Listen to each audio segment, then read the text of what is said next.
Incoming transmission. Picture this. A recording studio somewhere far, far away.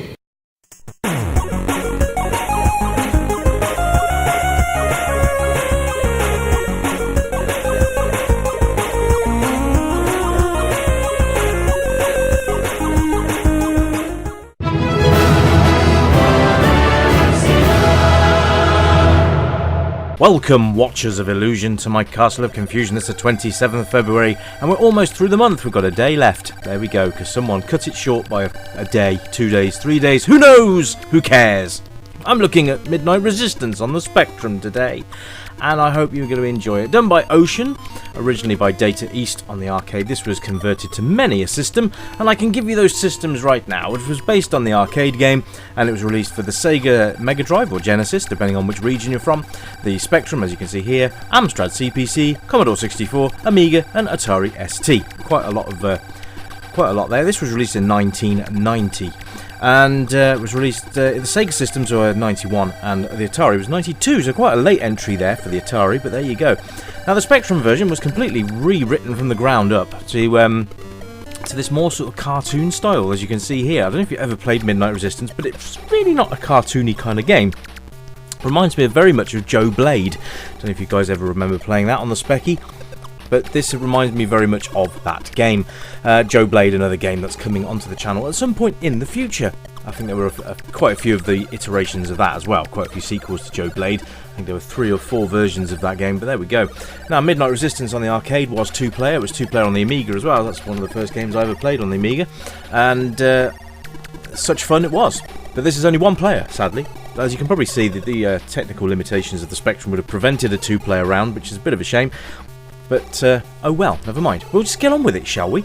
The keys that you collect off the bad guys, they will provide you with upgrades when you reach the end of the stage. So I've selected bullets and a new gun, and we'll get that barrier as well, because that's a shield. Now, despite its clunky look, it actually plays fairly nicely. Graphically, it's really quite nice. Like I say, it's a cross between Joe Blade and Cobra, without the difficulty of Cobra, of course. Now, God, these 3-way bullets are insanely big. Not like you could miss anything, is it? So that's it. But when you get hit, you do lose your gun. You can see it does stay on screen, so you can go and retrieve it. Your lives are shown in the bottom left by the hearts. Your keys that you've collected are shown below that. Whatever gun you've got is up there, just above that. And I think that's either special grenades or something you've got there as well. And then your score in the bottom right. So that's quite a nice layout. It's nice and easy to read, and this is the only problem I've got, really, is that, as you can see, you have to point your gun, you have to hold down the fire button and swivel the joystick in the opposite direction. You can fire in all 8 directions, though, which is a bit of a change. See how I'm pointing downwards now, so we're going to crawl along and, get killed by the other guy. It's like a swim team, never mind. So yes, you can crawl, you can jump, you can, do whatever you like, really. The controls are fairly okay, I suppose. You've got down, which will duck, and then you've got up, which will jump, which is always a fun thing to do. I think I just lost all my lives there, but never mind. Let's rerun the fun. Stick your name in. No thanks. I'll just press fire and start again. Thanks very much. Now, if you stay on the Jeep at the start, the Jeep will basically run over everybody. If any of the bad guys touches the Jeep, then they will die. Simple as that. So it's probably a good idea to stay on there to start with. They've animated her hair as well, which is really quite cool. I like that. Little things. So graphically, it's actually not a bad game at all. Like I said, they did rewrite it, so the design is very different to the way the arcade looks. So there we are. The Amstrad version of this game was a port, because the Spectrum and Amstrad used the same processor, but the Amstrad loses out on the in-game music, which is actually quite nice. I will cover that in just a moment. Controls are alright, they're fairly responsive. The only thing I don't like is the up to jump, but then, 1-button joysticks at the time didn't really have much of an option.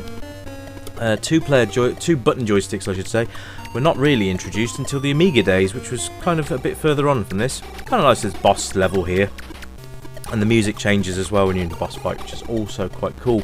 The playability of the game is rather fun, so I think that will keep you coming back as well, which will answer the playability question. Is there a replay value to it? Yeah, of course there is. It's a fun game. And you know what? For the arcade conversion, It's not bad at all. It's kind of kept it along the right lines. A bit like Contra, isn't it, in a way? Or Probotector, whichever region you're from. Again, there you are. So it's obviously a run and gun game, which you can just enjoy immensely. It is good fun. The only thing that I'm going to say that I really don't like is this pushing of the screen. I don't like screen push games. I prefer it if you could stay in the middle and the screen scrolls with you, because it can cause issues, shall we say. Now I've taken the shotgun this time, so something different. As you can see, there's a flamethrower as well. You can have that as well. It's up to you what you want to choose. It doesn't really make much difference, to be honest. I haven't seen much power difference. The only difference really was seeing that three-way shot being so damn big. But other than that, it's, you know, it is what it is. It's a good fun arcade conversion game, with just the slight irritation of the screen pushing rather than being in the middle. It pushes your character too far forward and you can't really see what's coming until it's too late. So there we are. But the fact it incorporates all 8 directions of the joystick is cool, because they could have just gone the lazy route and just had it so that you had to jump to fire. But no, you can actually shoot in all 8 directions. I like it a lot. They've tried to keep it as close to the arcade as possible, using the Spectrum's limitations, which is, you know, damn clever, to be honest with you. Like it a lot. Very, very fun. I think the music's great. I think it might grate on you a little bit after a while. See what I did there? But yes, it might grate on you a little bit after a while. But, you know, the fact it's got in-game music is a bonus really anyway, because it's always good to have a little bit of something going on rather than just bog standard sound effects. That was my fault. Shouldn't have really run into that bullet. He's not indestructible. So all in all, I think that they've done a pretty good job with this game.